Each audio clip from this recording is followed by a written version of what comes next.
Afternoon ముఖ్యంగా ఆంధ్రప్రదేశ్లో, తెలంగాణలో రాజకీయ పరిస్థితులు, ఒక వ్యక్తి మాజీ ఎమ్మెల్యే గారు రామగుండం నుంచి ఎర్రవల్లి ఫామ్ హౌస్ వరకు కేసీఆర్ గారికి పాదయాత్ర చేస్తూ ప్రజాప్రభుత్వంలో జరిగేటువంటి ఈ యొక్క గ్యారంటీలు లేదా అంక విషయాల మీద పాదయాత్ర చేస్తూ ఆయన ఎర్రవల్లి ఫామ్ హౌస్కు నిన్న చేరుకోవడం జరిగింది. అక్కడ కేసీఆర్ ప్రెస్ మీట్ పెడుతూ ఇక్కడ ఆయనకు ఇక్కడ అస్తిత్వాన్ని వెళ్ళిపోయి ఆయన పార్టీకి చాలా ఇబ్బందికరమైన పరిస్థితులు రావడం, అదేవిధంగా సీఎం పోస్ట్ పోవడం, అదేవిధంగా ఎంపీలో గుండుసున్న రావడం, ఇదంతా అందరికీ తెలిసిన విషయం.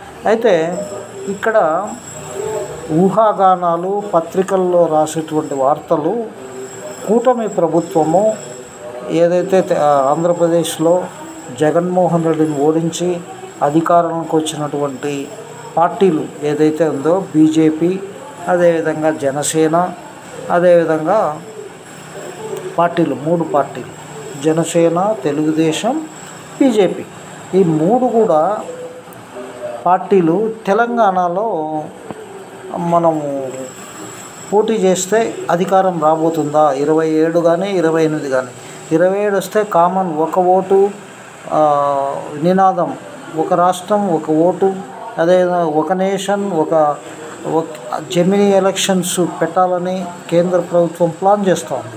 కాబట్టి ఆ విధంగా వచ్చినట్లయితే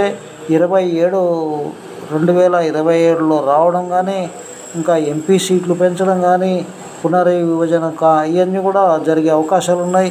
దీనికి అగెనెస్ట్గా స్టాలిన్ ఆధ్వర్యంలో మీటింగులు పెట్టడం జరిగింది. తెలంగాణ సీఎం, అదేవిధంగా కర్ణాటక రకరకాల వ్యక్తులు, బీజేపీ ఇతర వ్యక్తులు అందరూ కూడా మీటింగ్ పెట్టడం జరిగింది. దానికి కేటీఆర్ గారు కూడా హాజరైనట్లు మనకు వార్తలు వస్తున్నాయి. ఇక్కడ తెలంగాణలో స్థిరత్వాన్ని కోల్పోయినటువంటి టీఆర్ఎస్ ప్రభుత్వము, బీఆర్ఎస్ టీఆర్ఎస్ అనేటువంటిది ఉనికి లేకుండా ఉద్యమ పార్టీ కాకుండా వెళ్ళిపోయింది. ఇప్పుడు బీఆర్ఎస్ దేశ్కి నేత, అదేవిధంగా భారతదేశంలో ఒక పెద్ద పోస్టు సంపాయాలని కేసీఆర్ గారు రకరకాలైనటువంటి విన్యాసాలు చేసి బోర్ల వల్లాడు అనేది మనకు అర్థమవుతుంది.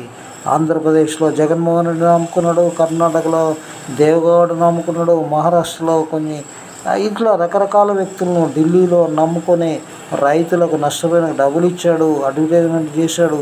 ఇవన్నీ చేసుకున్నప్పటికీ మోడీ దృష్టిలో ఇబ్బందులు ఎదుర్కొంటూ ఉన్నాడు. ఆయన చెప్పేటువంటి అంశం ఏంటంటే, ఇక్కడ మెడ మీద కట్టి పెట్టి మనల్ని ఇబ్బంది పెట్టారు, ఇప్పుడు మళ్ళీ చంద్రబాబు నాయుడు వస్తే మళ్ళీ మనకు అస్తిత్వము రకరకాలైనటువంటి ప్రాబ్లం వస్తుంది, మళ్ళీ ఉద్యమ పార్టీ అని చెప్పుకుంటూ ఉంటే, ఇక్కడ ఆయన చెప్పేటువంటి పనులు ఏంటంటే 2018లో ఏదైతే కాంగ్రెస్, టీడీపీ ఇవన్నీ పొత్తు పెట్టుకొని చేసినప్పుడు ఏ విధమైన ప్రచారాలు చేశాడో ఇప్పుడు కూడా అదే ప్రచారాలు చేస్తూ మళ్ళీ అధికారం రావాలని కోరుకుంటూ ఉన్నాడు. ఇక బహుముఖ మేధావులైనటువంటి బీజేపీ వాళ్ళు తెలంగాణలో ఆంధ్రప్రదేశ్ వ్యూహాన్ని పాటించాలని, అదేవిధంగా కేసీఆర్ను లొంగదీసుకోవడానికి రకరకాలైన పనులు చేశారు. కేసీఆర్ వాళ్ళలో పొత్తుకు ఎంపర్లాడుతున్నప్పటికీ వాళ్ళు బాగా బేరీజ్ చేసి పొత్తు తీసుకుంటే మనకు నష్టమా లాభం అనే ఆలోచన చేసినప్పుడు బీఆర్ఎస్, అదేవిధంగా బీజేపీ ఒకటిని కాంగ్రెస్ ప్రచారం చేస్తూ ఉంది.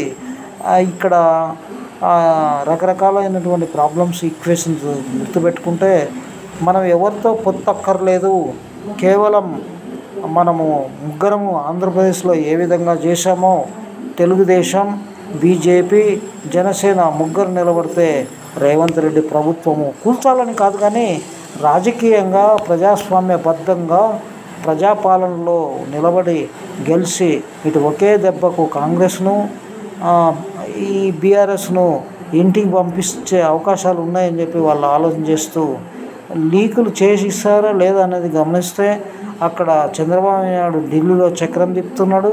అదేవిధంగా ఆయనకు ఎవరైతే జనసేన ఉన్నాడో ఆయన కూడా తెలంగాణలో నిలబడాలని తహతహలాడుతున్నారు. గతంలో జరిగిన అంశాలన్నీ కూడా మనం గమనిస్తే జనసేన అధ్యక్షునికి నిలబడాలనుకున్నప్పుడు జరిగిన అవమానాలు అవన్నీ కూడా ఇప్పుడు కక్ష తీర్చుకునే ప్రయత్నంలో భాగంగా ఉన్నట్లు మనకు కనపస్తుంది.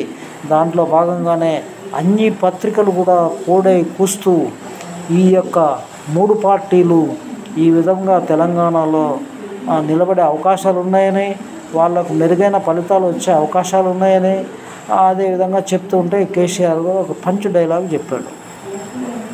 జగన్మోహన్ రెడ్డి గెలుస్తాడు, జగన్మోహన్ రెడ్డి అధికారం వస్తాడు, ఇక్కడ కేసీఆర్ గెలుస్తాడు, దేశ్కి నేత ప్రధానమంత్రి అవుతాడని చెప్పి ప్రజలను నమ్మించే ప్రయత్నం చేశాడు.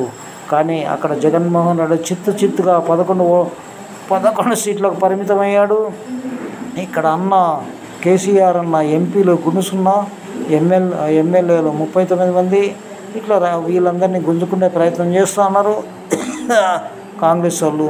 ఇప్పుడు ఎంతో అనుభవశాలి, అన్నీ చిటికలో పరిష్కరించేటువంటి కేసీఆర్ ఇప్పుడు ఈ బుడ్డోడైనటువంటి పొట్టోడు గట్టివాడు ఈయన దగ్గర పంచు డైలాగులతోటి పార్టీని గెలిపించి, ఒకటే పార్టీని గెలిపించాడంటే కాంగ్రెస్కు అన్ని పార్టీలు కాదు, ఇక్కడ ముఖ్యంగా చెప్తే కేసీఆర్ చేసినటువంటి పనులే ప్రజల్లో వ్యతిరేకత రావడం జరిగింది.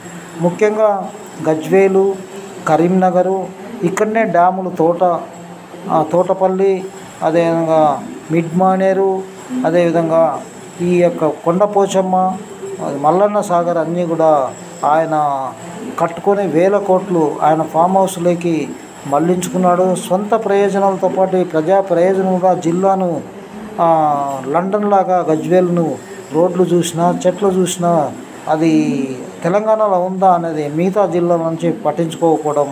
ఇప్పుడు అందరూ కూడా గజ్వేల్ ఎమ్మెల్యే గారు ఎక్కడున్నారు, మాకు కనపడడం లేదని పోలీస్ స్టేషన్లో కంప్లైంట్ చేశారు.